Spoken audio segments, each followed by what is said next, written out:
Sometimes the people who are supposed to love you most are the ones who hurt you deepest. Clara knew that pain when her own family threw her out, calling her broken and worthless because she couldn't bear a child. They sent her away with nothing, just a small trunk and a heart full of shame. She wandered west into the mountains, lost and alone. Then a quiet mountain man named Elias found her collapsed near his cabin. He took her in, gave her shelter and kindness she'd forgotten existed. In just 3 days, something happened between them that changed everything. Weeks later, Clara discovered she was carrying his child. The family that called her infertile would soon learn the truth, but would they let her keep the life she'd finally found? Before we continue, tell us where you're tuning in from. And if this story touches you, subscribe, because tomorrow I've saved something extra special for you. Clara Hartwell had been born into privilege in the frontier town of Silvertrail, where her father Edmund owned the largest mercantile and held considerable sway over local affairs. The Hartwells were considered quality folk, educated, refined, with Eastern manners that set them apart from the rougher elements that populated the Montana Territory in 1873. Their home stood 3 stories tall on Main Street, painted white with green shutters, a piano in the parlor, and real glass in every window. Clara's mother, Josephine, had been a schoolteacher before marriage, and she'd raised her 3 daughters with an emphasis on proper behavior, needlework, and the kind of accomplishments that would secure good matches. Clara had been the middle daughter, quieter than her elder sister Margaret, but more spirited than young Beatrice. She'd had a laugh that came easy in those days, and she'd spent her girlhood reading every book she could get her hands on, much to her mother's dismay. "Men don't want a wife who knows more than they do," Josephine would warn, but Clara couldn't help herself. The worlds contained in those pages felt bigger and more honest than the narrow life prescribed for women in Silvertrail. At 19, Clara had been introduced to Thomas Hadley, whose father owned a successful freight company with roots throughout the territory. Thomas was 26, handsome in a clean-cut way, and considered the most eligible bachelor in 3 counties.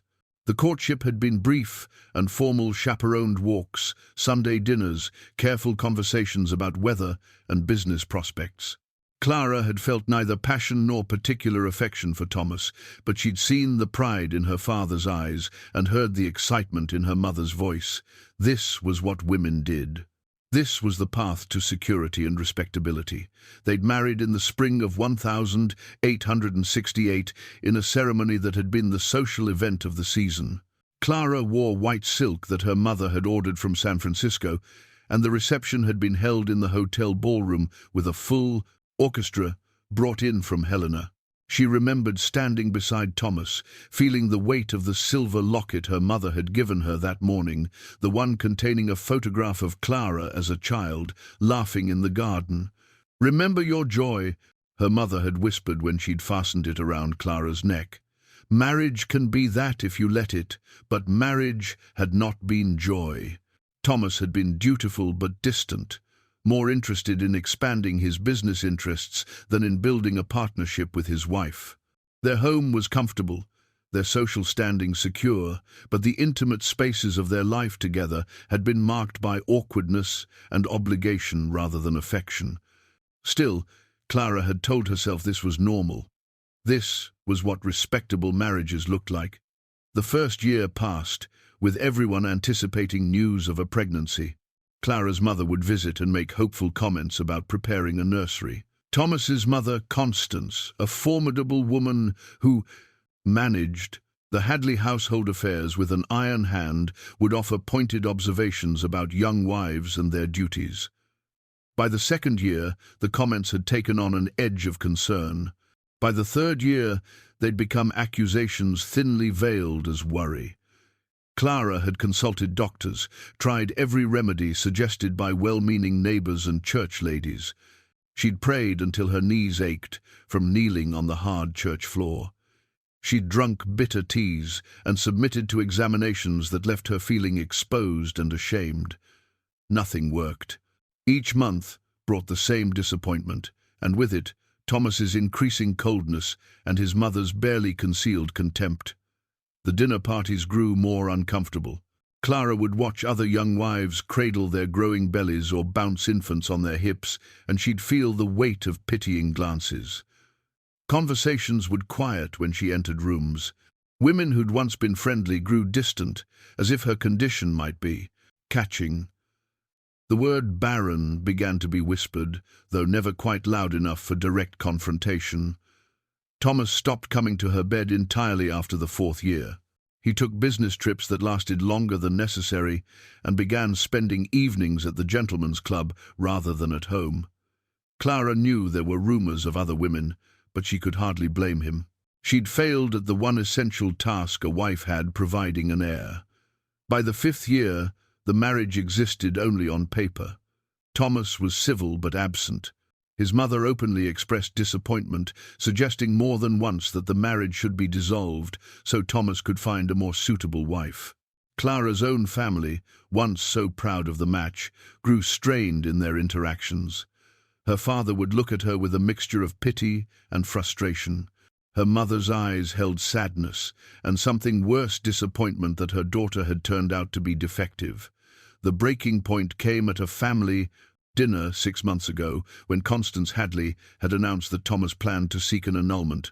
The marriage had not produced the expected results, she'd stated coldly, as if Clara weren't sitting right there at the table. Thomas had remained silent, staring at his plate. Edmund Hartwell had argued weakly that such things took time, but even he'd sounded unconvinced. Clara's mother had dabbed at her eyes with a handkerchief, her disappointment written in every line of her face. Clara had sat frozen, the silver locket at her throat feeling like a noose, and realized that no one would defend her. Not her husband, not her parents, not even Margaret, who'd kept her gaze fixed on her wine glass throughout the entire exchange. She was alone, and she was unwanted. The annulment had been finalized quietly, with Edmund Hartwell paying a substantial sum to avoid public scandal. Clara had moved back to her parents' home, occupying her old childhood room like a ghost haunting its past. But even that arrangement couldn't last. The shame of having a failed, childless daughter in residence weighed on the family. Social invitations decreased. Business associates expressed concern about Edmund's judgment. Even in church, Clara felt the weight of judgment from the congregation. One morning in early September, her father had called her into his study. He'd stood by the window, unable to meet her eyes, and told her it would be best if she made a fresh start elsewhere. Out west, perhaps, where no one knew the family name. Where she could find some kind of life that didn't drag down the Hartwell reputation. He'd arranged for a small trust that would provide modest income, enough to live quietly if she was careful. He'd purchased a ticket on the westbound stage. Clara had packed her belongings into a single trunk that night. Her few dresses, a handful of books, her mother's locket, and her wedding ring, which she couldn't quite bring herself to leave behind, despite everything it represented. The next morning, she'd left before dawn, without saying goodbye to anyone. Her mother had left an envelope on the hall table containing $20 and a note that said only, "Be well." The stage had carried her west through mountain passes and high desert, through towns that grew smaller and rougher as civilization thinned. She'd gotten off in a place called Timber Ridge, intending to find work as a seamstress or perhaps a teacher. But the matron who ran the boarding house had taken one look at Clara's face and history and declared she had no rooms available. The general store owner had listened to her inquire about work and then suggested she try the next town over, as they had no need for help. Clara had realized, standing in the dusty street with her trunk at her feet, that even here her shame preceded her. Small towns talked, word traveled along the stage routes and trading paths. She was the barren Hartwell girl, the one who couldn't give her husband a child, the one whose family had paid to make her go away. She'd spent her remaining money on supplies and started walking northwest toward the deeper mountains, where maps grew vague and towns disappeared entirely. If she couldn't find a place in civilization, perhaps she could disappear into the wilderness. Perhaps she could simply cease to exist, and everyone would be better for it. That had been 3 weeks ago. 3 weeks of walking until her feet bled through her boots. 3 weeks of sleeping beneath pine trees and rationing dried meat and hardtack. 3 weeks of moving forward because going back was impossible, and stopping meant giving up entirely. The snow had started falling 2 days ago, light at first, then heavier as Clara climbed higher into the mountains. She'd long since left any semblance of a trail, following instead the general direction of a creek that wound between stands of pine and aspen. Her supplies had run out yesterday, the last of the dried meat gone, the hardtack reduced to crumbs at the bottom of her bag. The cold had settled into her bones, making each step an exercise in determination. She should have been afraid. Perhaps she had been, at first, but somewhere along those endless miles, fear had given way to a kind of numb acceptance. If she died out here, at least it would be on her own terms. At least she wouldn't have to see the disappointment in anyone's eyes again. The trading post appeared through the snow like a mirage. At first, Clara thought she was imagining it a low building constructed of logs, smoke rising from a stone chimney, a few smaller structures clustered nearby. She stumbled forward, her vision blurring at the edges, her legs barely supporting her weight. There were voices somewhere, the sound of horses, the smell of wood smoke, and something cooking that made her empty stomach clench. She made it to within 50 yards of the post before her legs gave out entirely. The snow felt almost warm as she collapsed into it, her trunk tumbling from her numb fingers. She thought she should get up, should call for help, but the effort seemed impossible. Her eyes closed, despite her best intentions. The darkness that claimed her was almost a relief. When awareness returned, it came in fragments. Warmth first, blessed warmth seeping into her frozen limbs, the crackle of a fire, the smell of coffee and something else, something savory that made her mouth water, a rough wool blanket tucked around her shoulders, and a presence nearby, solid and quiet. Clara forced her eyes open. She was inside a cabin, small but well built, lying on a bed near a stone fireplace where flames danced and popped. The room was simple, a table and 2 chairs, shelves lined with supplies, furs hanging from pegs on the wall, a rifle mounted above the door. Everything spoke of careful order and self-sufficiency. Easy now. The voice was deep, measured, with a gentleness that surprised her. You're safe. Clara turned her head and saw him for the first time. He sat in one of the chairs he'd pulled near the bed, his large frame somehow conveying patience rather than threat. He was perhaps in his mid-30s, with dark hair that fell past his collar and a beard that couldn't quite hide a face that might have been called handsome in a rugged, weathered way. His eyes were what caught her attention, most brown and steady, with a directness that suggested he didn't waste time on deception. "Where?" Clara's voice came out as a rasp, her throat raw. "My cabin, about a mile north of Brennan's trading post, found you in the snow." He reached for a cup on the small table beside him and held it out to her. "Water first. Slow sips." Clara struggled to sit up, and he moved to help her without asking permission, one hand steadying her back while the other guided the cup to her lips. The water was cold and perfect, and she had to force herself not to gulp it down. When she'd had enough, he set the cup aside and settled back in his chair, giving her space. "Thank you," Clara managed. "I didn't mean to. I wasn't trying to impose. Didn't look like you were trying to do much of anything except freeze to death." His tone was matter-of-fact rather than judgmental. "How long you been walking?" "I don't know. Weeks, maybe. I lost track." He nodded slowly, his gaze taking in her worn dress, her too thin frame, the evidence of hard travel. "Running from something or toward something?" The question was asked without prying, as if he'd let her keep her secrets if she chose. That small kindness undid something in Clara's chest. "Away," she said quietly. "Just away." "Fair enough." He stood, moving to the fireplace where a pot hung on a hook over the flames. "Got some stew here. You should eat, build your strength back up. Then we'll figure out what comes next." "I don't have money to pay you," Clara said, the admission bringing a fresh wave of shame. "My supplies, my trunk It brought it in. It's by the door." He ladled stew into a wooden bowl and brought it to her, along with a spoon and a thick slice of bread.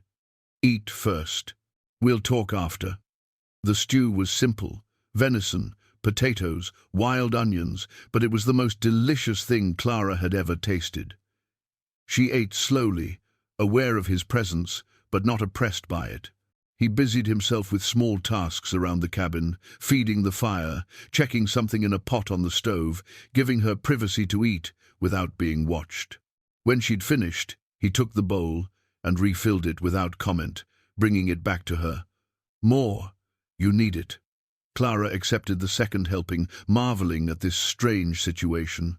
A man she didn't know, alone in the wilderness, and yet she felt safer than she had in months. Years, perhaps. "What's your name?" she asked between spoonfuls. "Elias Ward." He settled back into his chair, a cup of coffee in his large hands. "You?" "Clara Hartwell." "Well, Clara." She couldn't quite bring herself to use her married name, and her maiden name felt like a lie, given how thoroughly the Hartwells had disowned her. "Just Clara works fine." Elias took a sip of his coffee, his eyes on the fire rather than on her. "You planning to head back to civilization once you're stronger, or you got somewhere else in mind?" The question hung in the air between them. Clara set down the empty bowl and pulled the blanket tighter around her shoulders. "I don't know," she admitted. "I don't have anywhere to go back to. And I don't have anywhere to go forward to either." Elias was quiet for a long moment, and Clara had the sense he was weighing something carefully. "You can stay here a few days," he finally said. "Rest up, get some food in you, figure out your next move. I don't mind the company, and winter's coming on hard. Wouldn't sit right with me, sending you back out there before you're ready." Clara felt tears prick at her eyes, the first real tears she'd allowed herself in weeks. "Why would you help me? You don't know anything about me." "Know enough," Elias said simply. "Know you're running from something that hurt you bad. Know you're about half dead from exposure and hunger. Know you're alone."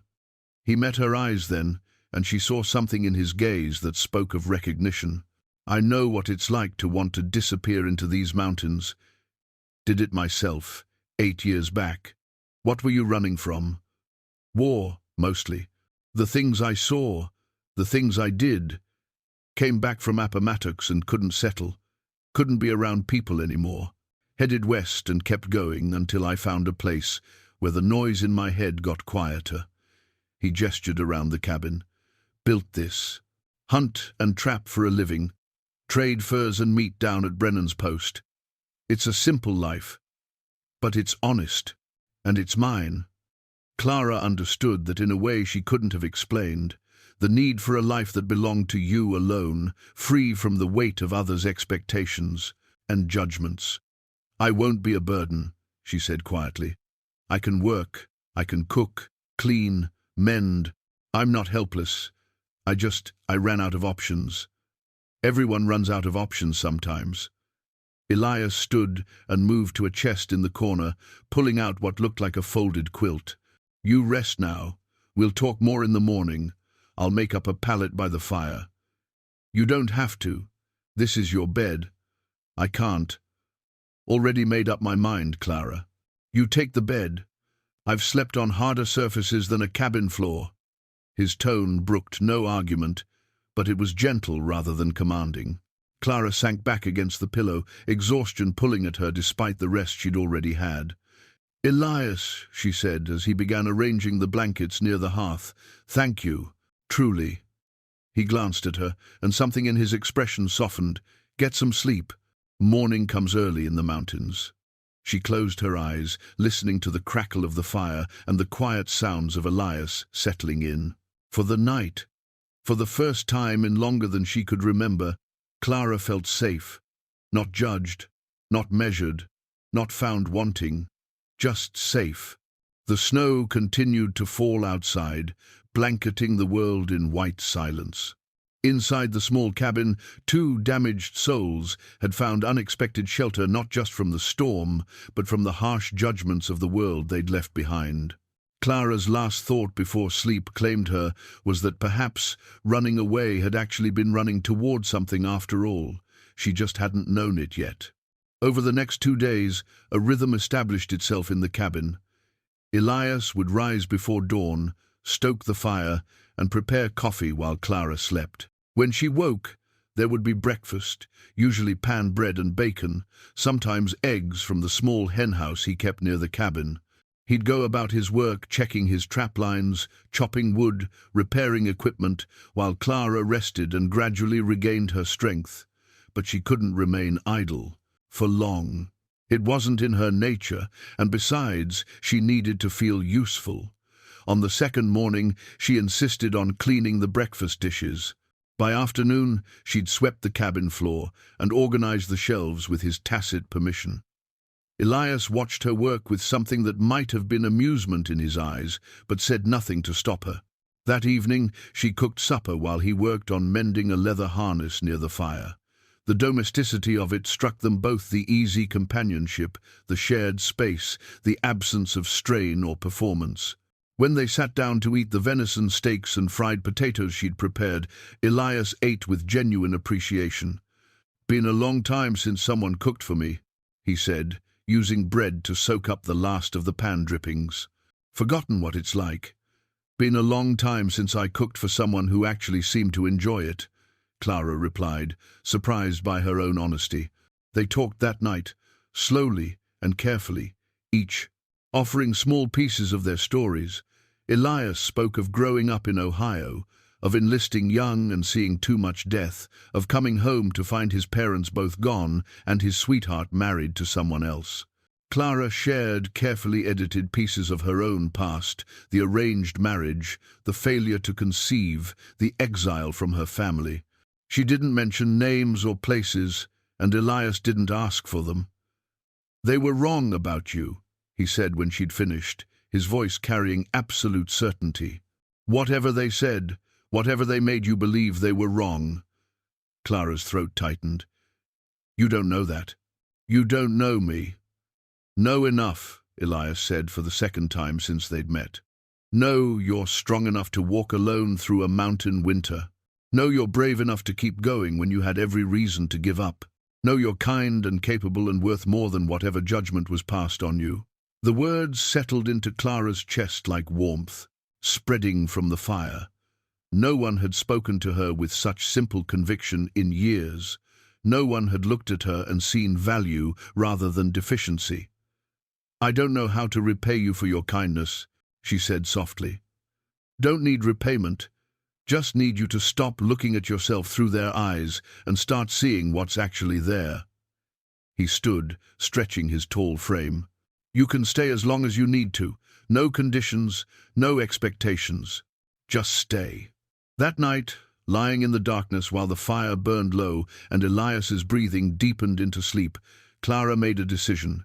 She would stay a while longer, not because she had nowhere else to go, but because for the first time in her life she'd found a place where she was accepted exactly as she was. She touched the silver locket at her throat, remembering her mother's words from her wedding day: "Remember your joy." She'd thought joy was lost to her forever, but perhaps in this small cabin in the wilderness, with this quiet, kind man who asked for nothing but offered everything, she might find a different kind of joy altogether. The thought should have frightened her. Instead, it felt like the first real hope she'd known in 5 long years. The morning after the storm dawned crystalline, and still, the world outside transformed into something from a fairy tale. Sunlight blazed off the fresh snow, so bright it hurt to look at directly. Clara woke in Elias's arms, wrapped in quilts, the cabin warm from the fire he must have stoked during the night without waking her. For a moment she lay perfectly still, afraid that moving might shatter the peace she felt. Elias's breathing was deep, and even against her hair, one arm draped protectively over her waist. This was what it should have felt like, she thought. This ease, this rightness, this sense of being exactly where she belonged. Elias stirred, his arm tightening briefly before he seemed to realize she was awake. "Morning," he murmured, his voice still rough with sleep. "Good morning." Clara turned in his embrace to face him, studying his features in the early light. Without the careful distance he usually maintained, he looked younger, more at peace. "Any regrets?" "Not a one," he said immediately. "You?" "None." And it was true. For the first time in her adult life, Clara had chosen something purely for herself, and she felt no shame in it. Whatever consequences might come, this moment was hers. They rose eventually, moving around each other with a new kind of awareness. The domesticity of the morning routine, making coffee, preparing breakfast, stoking the fire, took on a different quality now. Every accidental touch carried meaning, every shared glance held promise. Over breakfast, they talked about practical matters. The snow had stopped, but it would take time for the paths to be passable again. Elias needed to check his trap lines, to dig out the henhouse, to ensure the winter stores were secure. Clara insisted on helping, and after some initial resistance, he agreed to teach her what she'd need to know. They spent the morning working side by side in the brilliant cold. Elias showed Clara how to read the snow for animal tracks, how to check traps without disturbing the sets, how to move through drifts without exhausting herself. She was a quick study, and he found himself impressed by her determination and lack of complaint despite the harsh conditions. "You're tougher than you look," he said as they worked to dig out the path to the woodshed. "Had to be," Clara replied, driving her shovel into the snow. "Just never knew it until recently." By midday, they'd cleared the essential paths and checked the near trap line. One trap held a fat rabbit, which Elias dispatched quickly and humanely before adding it to his pack. As they walked back to the cabin, he found himself explaining things he'd never bothered to articulate before: the patterns of the seasons, the signs that predicted weather changes, the delicate balance of the mountain ecosystem. "Why are you telling me all this?" Clara asked at one point, genuine curiosity in her voice. Elias stopped walking, considering the question. "Because I want you to know it," he said finally. "Want you to be able to survive out here if you need to. And because," he hesitated, then pushed forward, "because I'm hoping you'll stay, not just for a few more days, really stay." Clara's breath caught. "Elias, I know it's fast," he continued. "No, we barely know each other by normal standards, but nothing about either of our lives has been normal, has it? You walked into my world half dead and completely lost, and somehow you made it feel less empty. Made me remember what it's like to want something besides just the next sunrise." He turned to face her fully, his expression earnest. "Stay, Clara. Not because you have nowhere else to go, but because you want to be here, with me." The enormity of what he was offering settled over Clara like the snow around them, pure, clean, covering everything that had come before. A life built on her own terms, with a man who saw her worth without conditions. It should have terrified her. Instead, it felt like the answer to a question she hadn't known how to ask. "I want to stay," she said simply. "I don't know what that looks like or how we make it work, but yes, I want to stay." Elias's smile transformed his entire face. He pulled her close, kissing her thoroughly despite the cold and the awkwardness of their heavy coats. When they finally continued back to the cabin, they walked closer together, his arm around her shoulders, her arm around his waist. Two people who'd found each other in the wilderness and decided to build something from the fragments of their broken pasts. That afternoon, Elias insisted they make a trip to the trading post. "Need to introduce you properly to Brennan and his wife. They're good people, and you'll need friends out here besides me." He paused. "And I suppose I should make it known you're under my protection. Some of the men who come through can be rough, and I want it clear, you're not available." Clara understood what he was really saying. In frontier society, a woman alone was vulnerable. A woman attached to a man like Elias, known for his competence and his unwillingness to suffer fools, would be safer. It was pragmatic, but there was something else beneath it too. Pride, perhaps. The desire to claim her publicly, to make their connection known. The walk to the trading post took an hour through snow-covered trails, but Clara found she enjoyed the journey. Elias pointed out landmarks, told stories about the land and its history, treated her like a partner rather than a burden to be shepherded. It was so different from Thomas's approach, his constant need to control and direct, to make her feel small and dependent. Brennan's trading post was a sprawling log structure with a covered porch and windows that glowed welcomingly in the afternoon light. Smoke rose from its chimney, and Clara could hear voices inside as they approached. Elias took her hand as they climbed the steps, a simple gesture that felt monumental. Inside, the post was warm and crowded with goods, barrels of flour and sugar, coils of rope, traps and tools hanging from the walls, furs stacked in bundles, jars of preserved goods lining shelves. A pot-bellied stove radiated heat in the center of the space, and around it sat 3 men playing cards. Behind the counter stood a man in his 50s, with a weathered face and kind eyes. Brennan himself, Clara assumed. Beside him, a woman of similar age, with grey-streaked hair and a no-nonsense expression, looked up as they entered. "Ward," Brennan called out in greeting. "Wondered if we'd see you after that storm. And who's this?" Elias kept hold of Clara's hand as he made the introductions. "John, Mary, this is Clara. She'll be staying with me." The weight of that simple statement hung in the air. Mary Brennan's sharp eyes took in their joined hands. The protective way Elias stood close to Clara, the color in Clara's cheeks. A smile tugged at the older woman's lips. "Will she now?" "Well, come here, girl, let me get a look at you." Clara stepped forward, releasing Elias's hand reluctantly, and found herself subjected to a thorough examination by Mary Brennan. The older woman's gaze was assessing but not unkind, taking in everything from Clara's worn but well-made dress to the calluses forming on her hands from work. "You're the one Ward pulled out of the snow a few days back," Mary said finally. "Heard about it from one of the trappers. Said you were half dead." "I was," Clara admitted. "Elias saved my life. That what he did?" Mary's eyes flicked between them, understanding dawning. "Well then, lucky for both of you, I'd say. Ward here's been alone too long, and you look like you could use some kindness." She moved around the counter and took Clara's hands in her own work-roughened ones.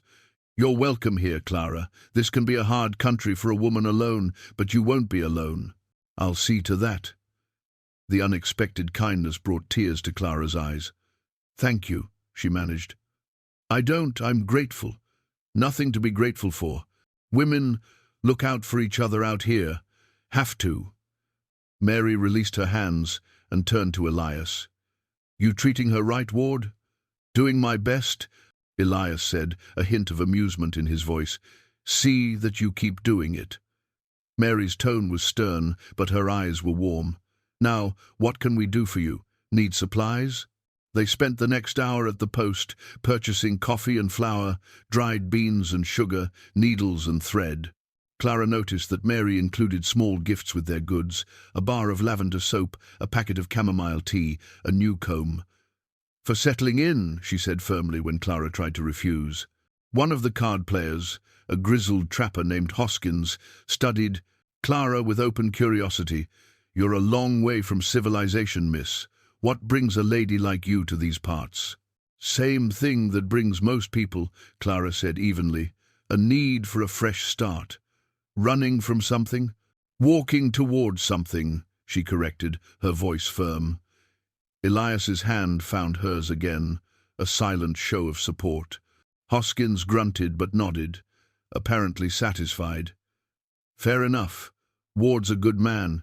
You could do worse." "I know," Clara said simply, and meant it. As they prepared to leave, Mary pulled Clara aside. "Listen, girl, I don't know your story and I don't need to.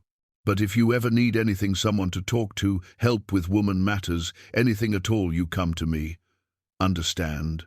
Clara understood more than Mary probably realized, the offer of friendship, of support, of a lifeline in this harsh country.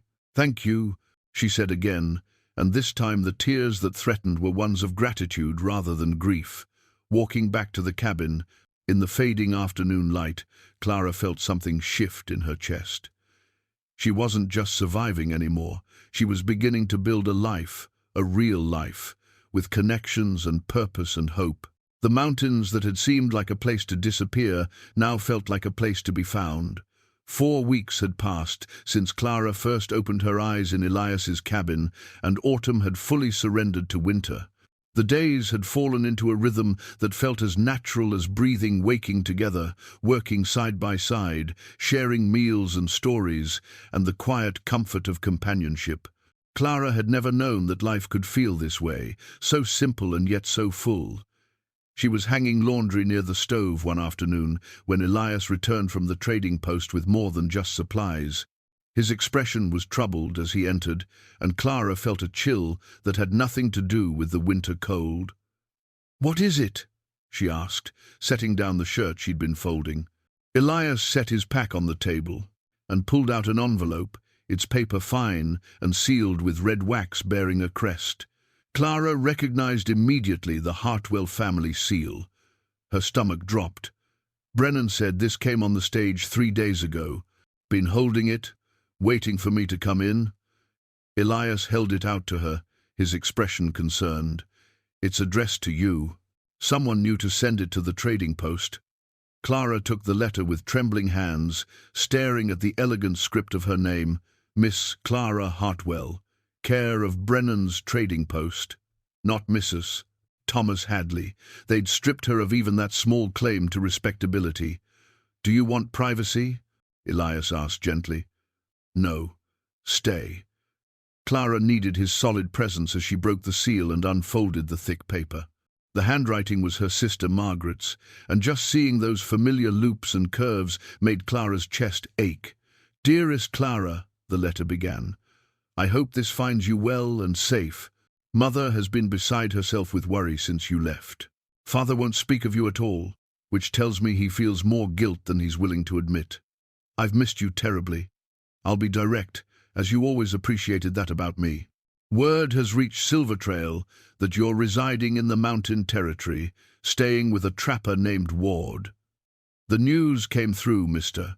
Brennan's trading connections. You know how quickly information travels along these routes, even across great distances. The family is in an uproar, as you might imagine. Father is concerned about the scandal, but more than that, I think he's genuinely worried about your welfare. Mother cries when she thinks no one is watching. Even Beatrice asks after you, though she's too proud to admit she's concerned. There's other news you should know. Thomas has remarried a girl from Helena, barely 20, whose father owns mining interests. The wedding was a quiet affair. His mother, Constance, made several pointed comments about young, fertile women and the importance of bearing heirs. I'm sorry if this causes you pain, but I thought you should know. Clara, I won't presume to judge your choices or tell you what to do. You're my sister, and I love you regardless of where you are or how you're living, but I want you to know that if you ever wish to come home, or if you need anything at all, you have only to write to me. I'll do whatever I can to help. Father still holds your trust in reserve. The money is yours, should you choose to claim it. Mother has kept your room exactly as you left it. We may have failed you in so many ways, but you're still family. You're still loved, even if we didn't show it when it mattered most. Please write back, if only to let me know you're well. I need to know my sister is all right. With all my love." Margaret. Clara read the letter twice, her emotions a tangle she couldn't quite sort through. Relief that Margaret still cared. Anger at her family's hypocrisy. Loving her enough to keep her room unchanged, but not enough to defend her when she needed it most. A strange, distant satisfaction at learning Thomas had moved on so quickly. And underneath it all, a surprising lack of longing for the life she'd left behind. "Bad news?" Elias asked quietly. I'm not sure. Clara set the letter down and moved to the window, staring out at the snow-covered landscape. My sister, she tracked me down somehow. Says the family wants me to know I'm still welcome to come home, or at least that I can claim the money my father set aside for me. Do you want to go back? The question was asked without pressure, but Clara heard the tension beneath it. She turned to face Elias, seeing the carefully controlled fear in his eyes, the fear that she might choose her old life over this new one, that what they'd built together might not be enough to compete with family and respectability and the comforts of civilization. No, she said firmly, crossing the space between them. Elias, no. That life, it nearly killed me. Slowly, piece by piece, it stripped away everything I was until I didn't even recognize myself anymore. I don't want to go back to being that person. But they're your family, Elias said. And you're not just anything. Clara took his face in her hands, forcing him to meet her eyes. You're the man who saved my life in every way that matters. You're my partner, She hesitated, searching for the right word. You're my home, Elias. This cabin, this mountain, this life we're building together, it's more real and true than anything I left behind. Elias pulled her close, his relief palpable in the way he held her. I keep waiting for you to realize you could do better, that you could have more than what I can offer. Better than being seen, being valued, being loved for who I actually am instead of who I'm supposed to be. Clara shook her head. There is no better than that, Elias. You gave me back myself. That's worth more than all the respectability and comfort in the world.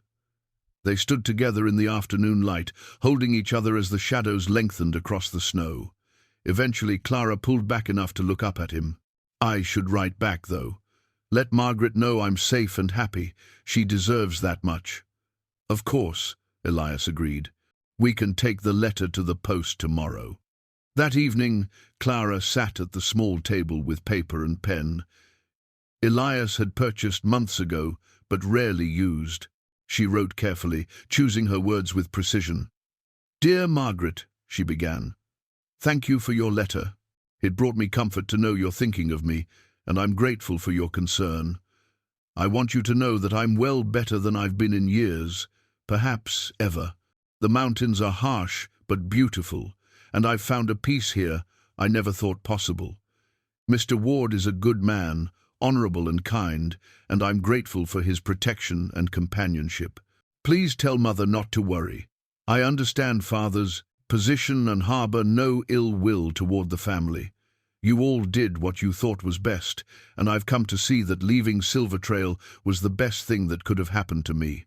I've discovered strengths I didn't know I possessed and found a life that suits me far better than the one I tried so hard to live before.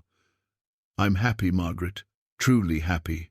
Please don't let anyone paint this as a tragedy or a fall from grace. This is a beginning, not an ending. I'll write again when I can. Thank you for loving me enough to reach out. Your sister, Clara. She sealed the letter, feeling as though she'd closed a chapter of her life. The past couldn't be erased, but it no longer had power over her present. Whatever came next, she would face it here, in this place she'd chosen, with the man who'd helped her remember how to be whole. Later that night, lying in Elias's arms, with the fire burning low, Clara felt a wave of contentment so profound it nearly frightened her. She'd walked into these mountains expecting to disappear. Instead, she'd found herself. And more than that, she'd found a future worth fighting for. She just didn't know yet that the fight would come sooner than she imagined, or that the life growing inside her would change everything forever. 6 weeks after arriving at Elias's cabin, Clara woke one morning with a strange certainty that something had changed. At first, she couldn't identify what felt different. The cabin was the same, Elias breathing steadily beside her, the morning light slanting through the windows in familiar patterns. But her body felt foreign somehow, as if it were keeping secrets from her mind. Over the next few days, the subtle signs became impossible to ignore, a tenderness in her breasts that made even the touch of fabric uncomfortable. A persistent queasiness that struck without warning, usually in the mornings, but sometimes lingering throughout the day. A bone-deep exhaustion that no amount of sleep seemed to cure. And, most tellingly, though she barely dared to acknowledge it, the absence of her monthly courses, now a full week overdue. Clara tried to dismiss each symptom individually. Stress could cause delayed cycles. The unfamiliar diet might explain the nausea. The exhaustion could simply be her body still recovering from her ordeal. But together, the signs pointed to something she'd been told was impossible, something that 5 years of trying and failing had convinced her she'd never experience. She said nothing to Elias, not wanting to voice the possibility aloud until she was certain. The fear of being wrong, of getting her hopes up only to be disappointed again, was paralyzing. But another fear lurked beneath that one. If she was right, if the impossible had somehow happened, what would it mean? Would Elias feel trapped? Would he regret taking her in? Their relationship was so new, their life together still being negotiated. A child would change everything. 2 weeks after the first stirrings of suspicion, Clara made the decision to visit Mary Brennan. The older woman had proved to be exactly the friend she'd promised, warm, practical, and discreet. If anyone could help Clara understand what was happening to her body, it would be Mary. She told Elias she wanted to visit Mary for tea and women's company, which was true enough even if it wasn't the whole truth. He seemed pleased that she was forming connections beyond just him, and he walked her to the trading post before heading out to check his northern trapline. Mary took one look at Clara's face and ushered her into the private quarters behind the store. "Sit," she ordered, putting the kettle on. "Now, tell me what's troubling you." The whole story came spilling out, the symptoms, the timing, the absolute impossibility of it all, given what Clara had been told about herself for 5 long years. Mary listened without interrupting, her expression growing more knowing with each detail. When Clara finished, Mary set down her cup and looked at her directly. "How many weeks has it been since your last courses?" 6, maybe 7. I wasn't keeping careful track after I left home." "And you've been intimate with Ward?" Clara felt her cheeks heat, but nodded. "Yes, since the first week I was here." "Then it's not impossible at all, girl. In fact, I'd say it's damn near certain." Mary rose and moved to a cabinet, pulling out a small tin decorated with herbs. "This is yarrow and raspberry leaf. Ancient remedy for confirming what we both already know. We'll make a tea, and if you can't stomach it without retching, well, that'll tell us what we need to know." Clara's hands shook as she watched Mary prepare the brew. The smell hit her before she even lifted the cup to her lips, sharp, bitter, distinctly medicinal. Her stomach roiled immediately, and she barely made it to the basin before losing her breakfast. Mary's hand was gentle on her back as Clara heaved. "There's your answer, the second," older woman said softly. "You're with child, Clara." "No doubt about it." Clara sank to the floor, her back against the wall, tears streaming down her face.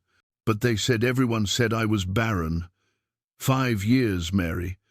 5 years of trying and failing and being told there was something wrong with me, that I was broken." "You were never broken," Mary said firmly, settling beside her on the floor with a grunt. "Just badly matched, I'd wager. Sometimes it takes the right man, the right circumstances. Or maybe," she paused delicately, "maybe your first husband was the one with the problem and you bore the blame for it." The possibility had never occurred to Clara, and yet it made a terrible sense. Thomas had remarried quickly, but there'd been no announcement of a pregnancy yet. What if the fault had never been hers at all? What if she'd been branded defective, exiled, shamed, all for something that wasn't her failure? "I don't know what to do," Clara whispered. "Elias and we haven't talked about the future. Not really. This is all so new. What if he doesn't want—" "That man looks at you like you hung the moon," Mary interrupted. "I've known Ward for 8 years, and I've never seen him let anyone close.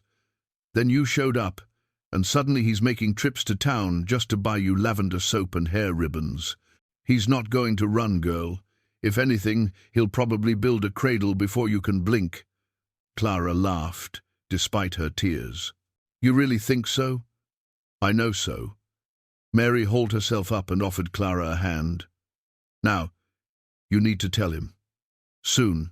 These things have a way of becoming obvious, and it's better he hears it from you than figures it out himself." Clara accepted the help up, her mind racing.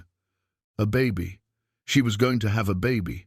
After all the years of longing, all the prayers and tears and bitter disappointments, she was carrying a child. Elias's child. The magnitude of it threatened to overwhelm her. "How far along do you think I am?" she asked. Mary calculated quickly. "If you've been with him about 6 weeks and your courses are a week late, I'd say you're probably 6 to 7 weeks. Still early, but far enough along that the sickness confirms it.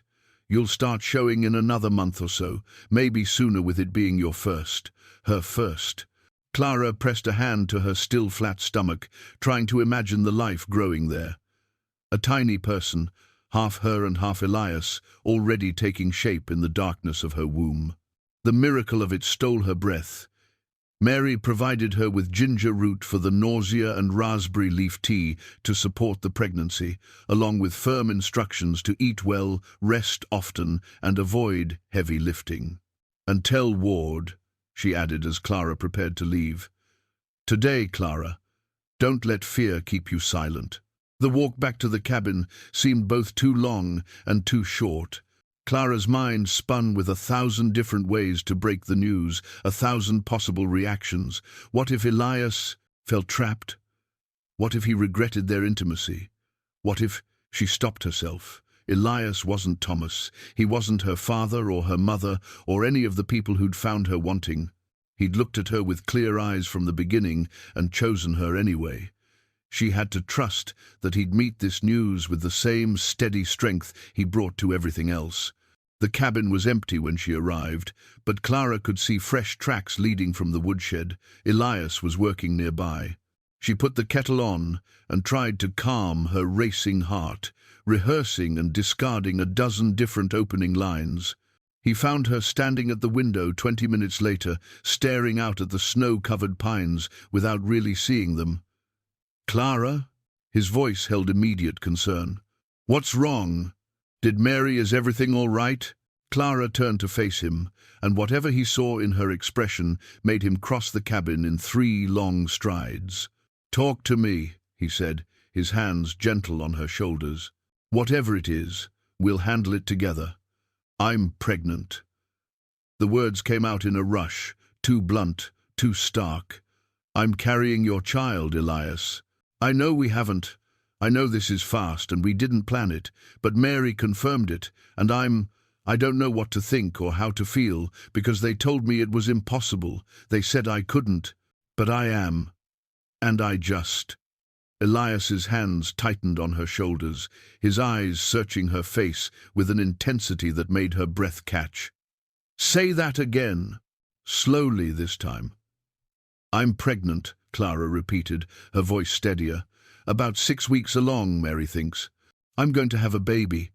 The smile that broke across Elias's face was like sunrise after a long night, slow, brilliant, transformative. "A baby," he breathed. "Clara, you're really—" He seemed unable to finish a sentence, his usual composure completely shattered. "You're not upset?" Clara asked, needing to hear it clearly. "Upset?" Elias laughed, the sound rusty but genuine. "Clara, I'm—" He shook his head, wonder written in every line of his face. "They told you that you couldn't. For years they made you believe you were broken. And now—" His hand came to rest gently on her stomach. "Now you're carrying my child. Our child. How could I possibly be upset about that?" The tears Clara had been holding back spilled over. "I was so afraid you'd feel trapped, or that you'd think I planned this to stop." Elias pulled her close, his voice fierce. "I don't feel trapped. I feel grateful. Blessed. Like maybe all the broken pieces of my life led me exactly where I needed to be." He pulled back enough to cup her face, his thumbs brushing away her tears. "Marry me, Clara. Make this official. Let me be your husband and our child's father in every way that matters. We barely know each other," Clara protested weakly, even as her heart soared at the proposal. "I know enough," Elias said, echoing the words that had become a refrain between. "No, you're brave and strong and true. No, you make me want to be better than I was. No, I don't want to spend another day without you in my life." His expression grew serious. "I'm not offering because I think I should, or because of the baby. I'm offering because I love you, Clara. Have since that first morning when you woke up in my bed looking lost and fierce and entirely yourself. Marry me." "Yes," Clara said, the word barely a whisper. "Yes, I'll marry you."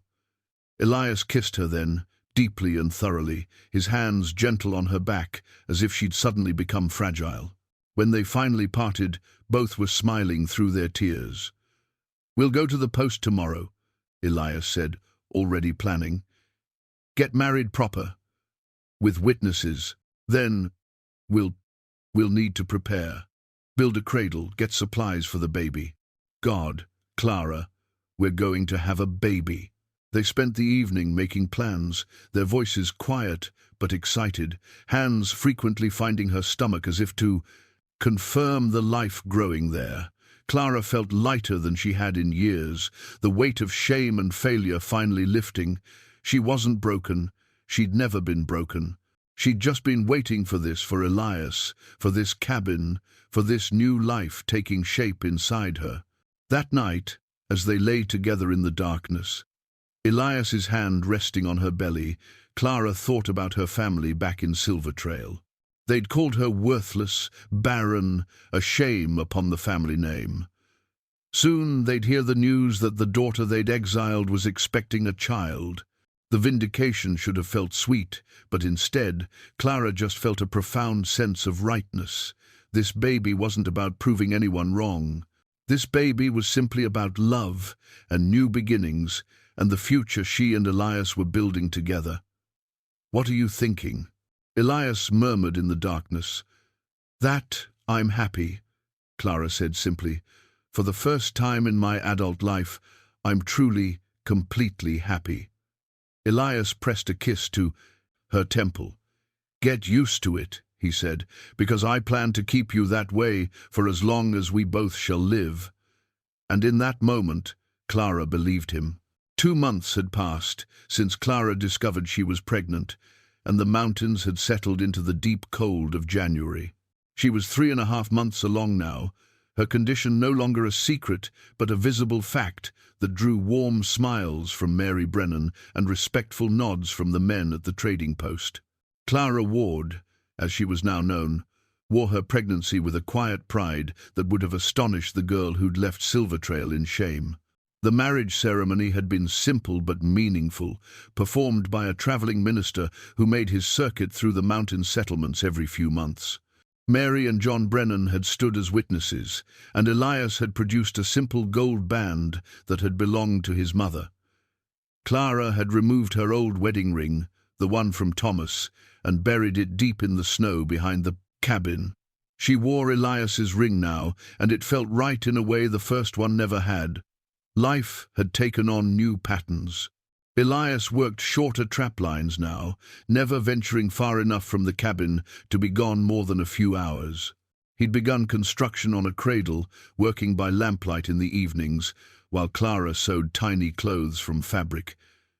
Mary had helped her select.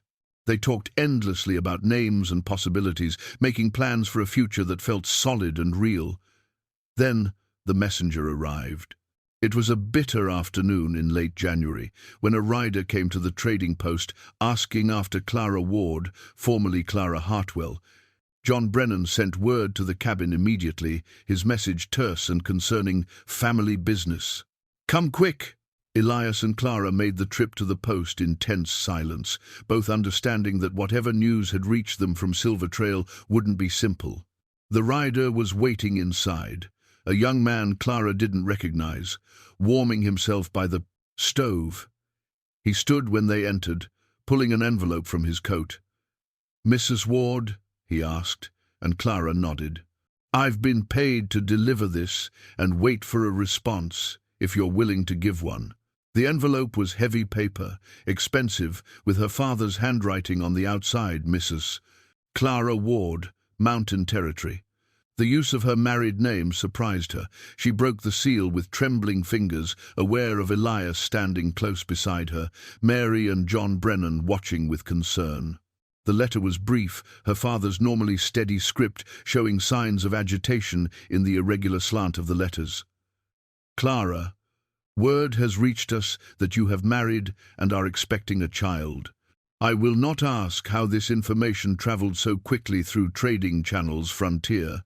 Gossip is apparently more efficient than telegraph lines.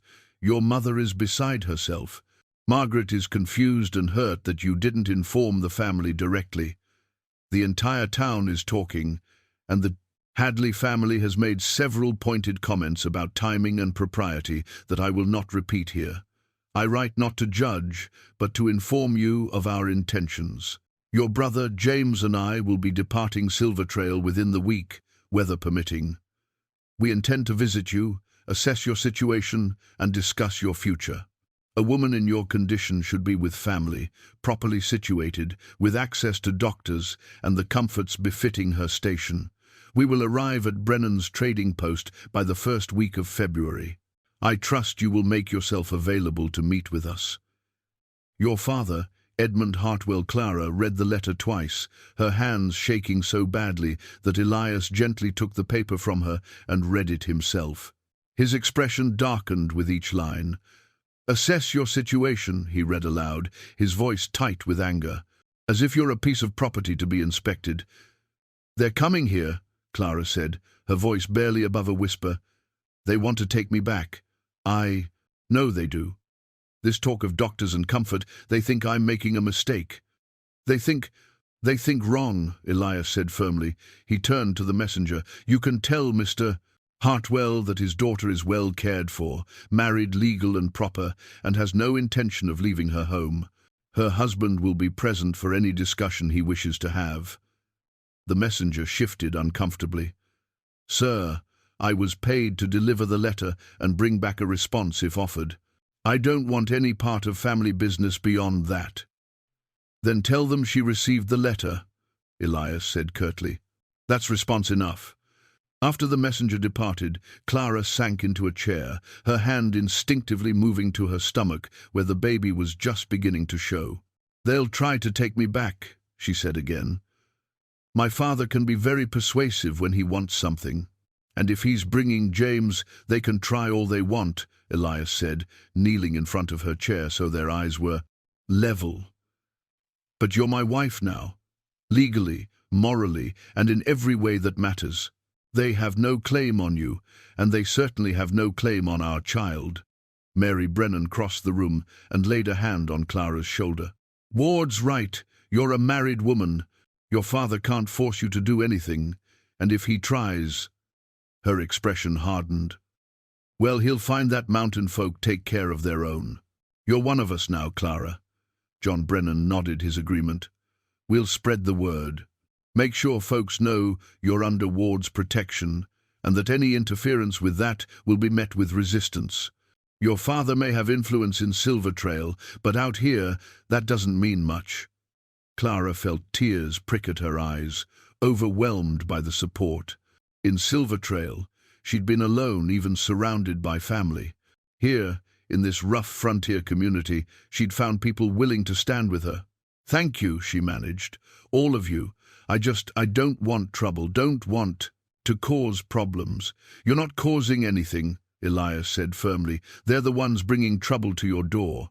We're just going to make sure it doesn't stick."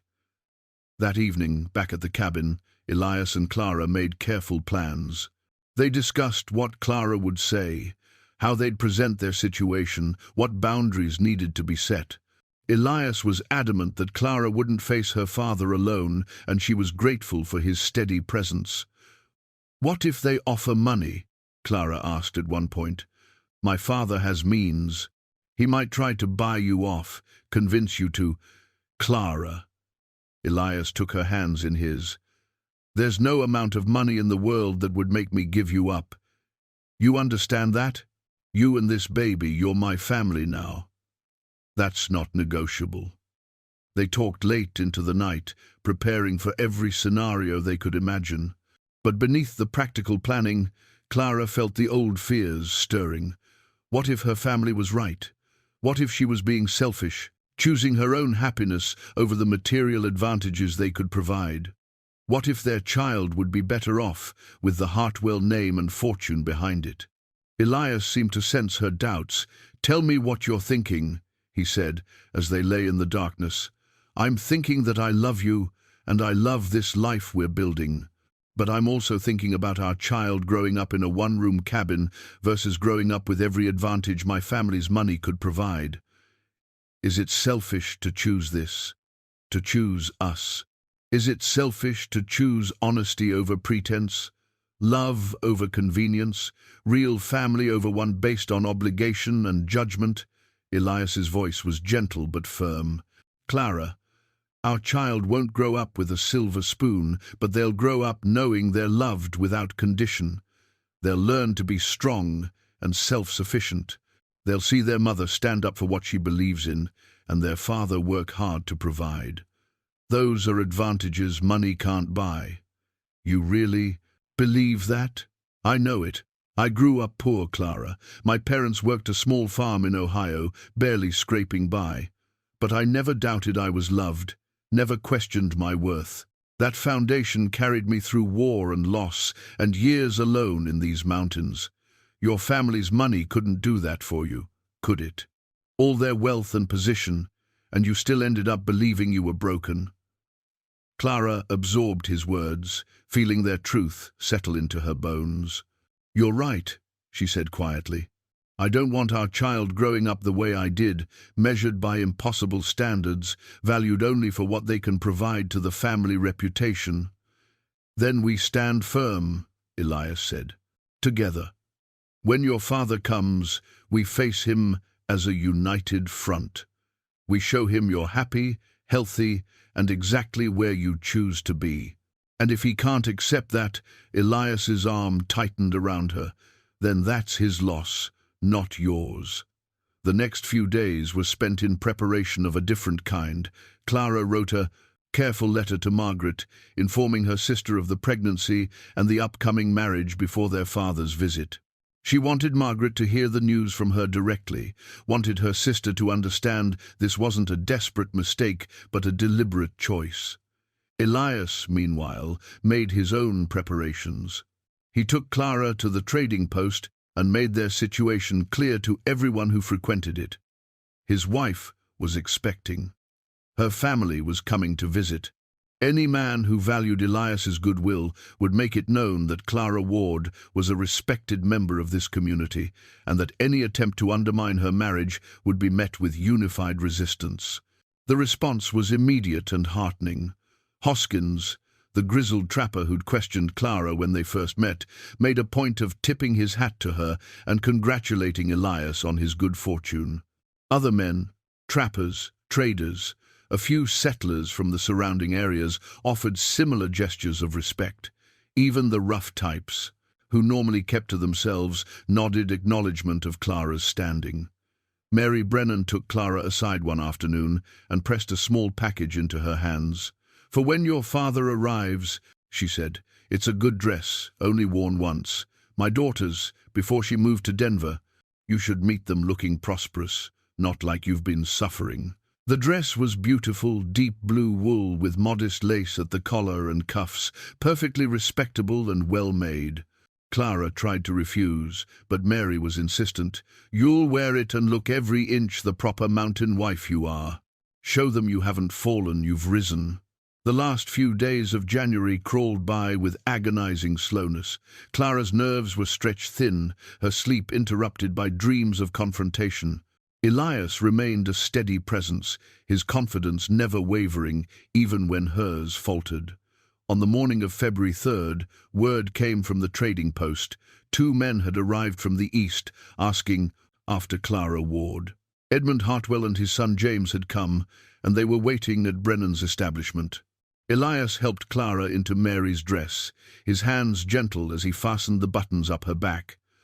The garment fit well, accommodating her growing belly while still maintaining a modest, respectable line. He stepped back to look at her, and his expression held such pride and love that Clara felt tears threaten. "You're beautiful," he said simply, "and you're strong. Remember that when we walk in there, you're not the girl they sent away. You're my wife, the mother of my child, and a woman who's earned her place in this world through courage and character. Let them see that." Clara took a deep breath, straightening her spine. She touched the locket at her throat, still there, still carrying the photograph of a laughing child who'd once believed in joy. Then she took Elias's offered arm, and together they walked out into the cold February morning. The showdown she'd been dreading was about to begin, but for the first time since receiving her father's letter, Clara felt ready. Not because she had perfect arguments prepared, or because she was unafraid, but because she knew who she was now. She was Clara Ward, and she'd chosen her life deliberately and well. Whatever came next, she would face it with her head high and her husband by her side. The future she'd built was worth fighting for, and fight she would, if that's what it took to keep it. The silence that followed Clara's words was absolute. Edmund Hartwell's face went pale, then flushed red. James leaned forward, his eyes wide with sudden understanding. Even from the front room, Clara could sense Mary Brennan's attention sharpening on their conversation. That's a serious accusation. Edmund finally managed, his voice strained. "Is it an accusation if it's simply the truth?" Clara asked calmly. 5 years I was told I was defective, 5 years of doctors and remedies and prayers, all because I couldn't give Thomas Hadley an heir. 5 years of shame and whispers and eventually exile. And yet here I am, 3 months pregnant with my husband's child. What conclusion would you draw from that, Father? Edmund opened his mouth, then closed it again. The gold pocket watch in his hand had stopped its nervous rotation. He looked at his daughter as if seeing her clearly for the first time, not as the disappointing failure who'd cost the family prestige, but as a woman who'd been wronged and was now demanding acknowledgement of that wrong. He was a respectable man, Edmund said weakly. From a good family. Respectable men can have their own limitations, Elias said quietly. The difference is, when there's a problem in a marriage, society always blames the woman, always assumes she's the one who's broken. James cleared his throat. Thomas's new wife, you said she's not expecting either?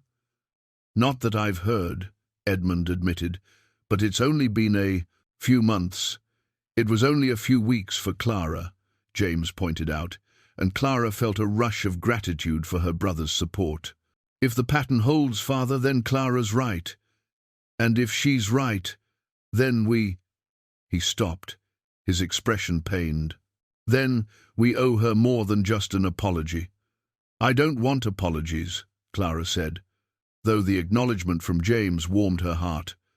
I want acceptance. I want you to understand that I'm not here because I had no other choice. I'm here because this is the life I choose. This man, this place, this future, I choose it all deliberately and gladly. Edmund set the pocket watch down on the table, his hands shaking slightly. When he looked up at Clara, his eyes held a mixture of emotions, regret, confusion, and something that might have been pride. You've changed, he said quietly. When you left Silver Trail, you were broken, isn't the right word, but diminished, smaller than you should have been.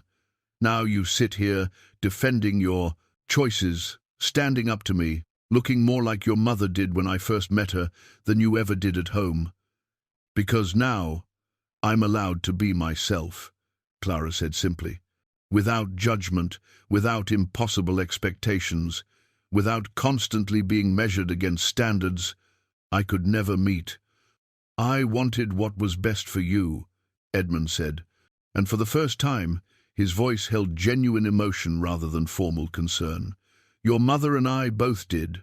The marriage to Thomas seemed like security, like a good future. It was a good future for the Hartwell reputation, Clara corrected gently. But it was killing me slowly, Father. Every day I stayed in that marriage, I became less of myself. Coming here, being with Elias, it saved my life in every way that matters. Edmund looked at Elias for a long moment, his gaze assessing. You love my daughter? More than my own life, Elias answered without hesitation. She's made me remember what it means to be fully human, to want more than just survival. I'll spend the rest of my days making sure she never doubts her worth again. And you'll provide for her? For the child? I'll provide everything I have. It won't be the life of comfort she had in Silver Trail, but it'll be honest and true. And she'll never be made to feel less than she is. Edmund absorbed this, his fingers drumming once on the table, another nervous gesture Clara remembered from childhood. Finally, he reached into his coat and pulled out an envelope, sliding it across the table to Clara. Your trust fund, he said quietly. The money I set aside when you left. I've had it converted to bank drafts that can be cashed anywhere. It's yours, Clara. No conditions, no strings. Whether you use it to build a better home, to ensure the baby has what they need, or whether you burn it in your fireplace, it's yours to decide. Clara stared at the envelope, overwhelmed by the gesture. Father, you were right about one thing, Edmund continued. His voice rough. We failed you. Your mother and I, we let society's judgments become our own. We sent you away rather than standing by you. That money won't undo the damage, but it's something. A starting place for making amends, if you'll allow it. Clara picked up the envelope with trembling hands, but rather than opening it, she set it beside her. Thank you, she said quietly. This means more than you know. But Father, I want you to understand I don't need the money to be happy. I'm already happy. It helps, but it doesn't change anything fundamental. I understand. Edmund stood, and James followed suit. We should go. We've taken enough of your time, and we have a long journey back. Wait. Clara stood as well, moving around the table. She stopped in front of her father, seeing him clearly, for perhaps the first time, not as the imposing figure of authority from her childhood, but as a flawed man who'd made mistakes and was trying, however inadequately, to peer them right. Tell Mother I'm well. Tell her she can write to me if she wishes. And tell her, Clara's voice caught, tell her I forgive her, both of you, for all of it. Edmund's composure finally cracked, his eyes growing bright with unshed tears. He pulled Clara into an awkward embrace, his arms stiff but genuine. Be happy, he whispered against her hair. That's all I want now. Just be happy. I am, Clara assured him. I really am. James hugged her next, his embrace warmer and less restrained. Margaret was right about you, he murmured. You're braver than any of us. Write to her, will you? She misses you. I will, Clara promised. They parted then, Edmund and James preparing for their return journey, while Clara and Elias watched from the trading post porch. As the two men rode away into the winter landscape, Clara felt a chapter of her life closing not with bitterness or regret, but with a kind of peaceful resolution. Elias's arm came around her shoulders, pulling her close against the cold. You all right? Better than all right, Clara said, turning to look up at him. I'm free, Elias. Really, truly free. They can't hurt me anymore because I don't need their approval. I have everything I need right here. He kissed her forehead, his lips warm against her skin. Let's go home, Mrs. Ward. And they did, walking back to their cabin through the snow-covered pines, carrying with them the weight of resolution and the lightness of finally being fully, completely understood. 3 months later, the mountain spring arrived with the gentle insistence of new life. Snow melted from the cabin roof in steady drips, and the creek that ran behind their property began to sing with rushing water. Clara moved carefully through the cabin, her belly now prominently round with the life she carried 7 months along, healthy and strong, with a baby who kicked vigorously whenever she tried to rest. The cradle Elias had been working on was finally complete. Positioned near the bed where Clara could rock it easily, he'd carved it from pine and cedar, every joint fitted perfectly, every edge sanded smooth. Along the headboard, he'd carved a simple pattern of mountains and stars, a representation of the world their child would grow up in.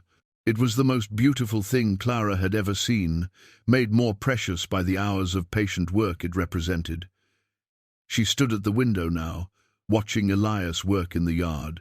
He was building an addition to the cabin, a separate room for the baby, with space for storage and a proper washroom. The money from her father's trust had made it possible, allowing them to purchase better materials and hire occasional help from the settlement. But Elias did most of the work himself, refusing to let anyone else build the walls that would shelter his family. The sound of horses approaching pulled Clara's attention from her husband. A familiar wagon was making its way up the path, Mary Brennan making one of her frequent visits to check on Clara's progress. But there was someone with her this time, a figure Clara recognized with a jolt of emotion. Margaret. Clara moved as quickly as her ungainly body allowed, reaching the door just as the wagon pulled up. Her sister climbed down with Mary's help, looking around at the mountain landscape with wide eyes before her gaze found Clara standing in the doorway. "Surprise!" Margaret said, her voice tentative. I wrote that I was thinking of visiting, but I wasn't sure if you received." The rest of her words were lost as Clara pulled her into an embrace, tears already flowing. "You came," she whispered. "You actually came." "Of course I came," Margaret said, hugging her back carefully, mindful of the baby between them. "You're my sister, and I've been dying to meet this famous mountain man husband of yours and see if he's really as wonderful as you claim in your letters." Elias had stopped working at the sound of voices, and now he approached with his usual measured pace, wiping sawdust from his hands. Clara made the introductions, watching as her sister and her husband sized each other up. "Thank you," Margaret said simply, extending her hand, "for taking care of my sister, for giving her what we couldn't, acceptance and love without conditions." Elias shook her hand, his expression softening. "She's easy to love, and she's given me far more than I've given her." They spent the afternoon together, the 4 of them sitting on the porch as the spring sun warmed the world. Margaret brought news from Silver Trail. Their mother sent her love and hoped Clara would write more often. Thomas's new marriage remained childless, a fact that had caused considerable gossip. The Hadley family had quietly revised their narrative about Clara's departure, now suggesting the marriage had simply been incompatible. "Which is the politest way of admitting they were wrong without actually admitting it," Margaret said, with uncharacteristic bitterness. "But at least they've stopped the cruel talk. Father made it clear that anyone who spoke ill of you would find themselves unwelcome in Hartwell business dealings." "He didn't have to do that," Clara said, surprised. "He wanted to. I think seeing you happy, seeing that you'd built a real life here, it changed something for him. He talks about you differently now, with pride, not shame." Margaret reached over and squeezed Clara's hand. "We all do. What you did, Clara, choosing yourself, walking away from everything for a chance at happiness, it was the bravest thing any of us have ever done." The words settled into Clara's heart like seeds finding soil. She'd spent so long believing she was the family disappointment, the broken daughter who'd failed at the one thing expected of her. To hear Margaret speak of her choices with admiration rather than pity felt like a final piece of healing falling into place. That evening, after Mary and Margaret had left to stay at the trading post for the night, Clara and Elias sat together in the twilight, watching stars emerge in the darkening sky. His hand rested on her belly, feeling the baby move beneath his palm. "Do you ever regret it?" Clara asked quietly. "Taking me in that day? Your life was simple before I showed up half frozen and desperate." "Simple isn't the same as good," Elias replied. "I was surviving before you came, but I wasn't really living. You gave me that back, the ability to feel something beyond just getting through the day." He turned to look at her, his expression tender in the fading light. "No regrets, Clara. Not one. Not even when the baby keeps us up all night crying?" "Especially not then," Elias said, smiling. "I'll walk the floor with our child and be grateful for every sleepless moment. Grateful that you trusted me enough to build this life together." Clara leaned into his warmth, feeling the baby kick again, as if in agreement with its father. She thought about the girl she'd been when she left. Silver Trail, broken, ashamed, convinced of her own worthlessness. And she thought about the woman she'd become, strong, loved, carrying new life and new hope. The mountains stretched out before them, purple shadows against the darkening sky. Somewhere in the valley below, a wolf called to its pack. The creek sang its endless song behind the cabin. And inside Clara, their child moved and grew, a testament to the truth she'd finally learned. She'd never been broken. She'd never been less than she should be. She'd simply been waiting for the right place, the right person, the right moment to bloom into who she was always meant to become. "Elias," she said softly, "what should we name the baby?" He was quiet for a moment, considering. "For a boy, what about Hope? It's usually a girl's name. But I like the meaning, because that's what you brought me, what we're giving each other and this child. And for a girl, Joy," Elias said without hesitation, "because that's what you helped me remember, that life can hold more than just endurance. It can hold real, genuine joy." Clara smiled, tears sliding down her cheeks as she touched the locket at her throat, her mother's gift, reminding her to remember her joy. "Hope or Joy," she repeated. Perfect names for a new beginning. They sat together as night fell completely, two souls who'd found each other in the wilderness and built something beautiful from their broken pieces. The cabin behind them was small but warm, filled with love and laughter and the promise of new life. The mountains sheltered them, the community supported them, and the future stretched out before them like an unwritten story waiting to be lived. Clara Ward had come to these mountains believing she was worthless, believing she had nothing left to offer the world. Instead, she'd discovered her own strength, found a love that saw her truly, and created a family not of obligation, but of choice. She'd walked into the wilderness to disappear. Instead, she'd finally found herself. And in finding herself, she'd found everything else worth having. The baby kicked again, strong and insistent, and Clara laughed through her tears. "I think someone agrees with your naming choices." "Smart kid," Elias said, pressing a kiss to her temple, "takes after the mother." And there, in the fading light of a mountain spring evening, with her husband's arms around her and her child moving within her, Clara knew with absolute certainty that she was exactly where she belonged. Not despite the hardship that had brought her here, but because of it. Every painful step of her journey had led her home, to this place, to this man, to this life she'd chosen and this family she was creating. To the simple, profound truth that love, real love, the kind that saw you clearly and valued you completely, was worth more than all the respectability and comfort in the world. She was Clara Ward. Now, wife and soon-to-be mother, mountain woman and survivor, no longer measured by what she couldn't do but celebrated for who she was. And she was, finally and forever, enough, more than enough. She was whole.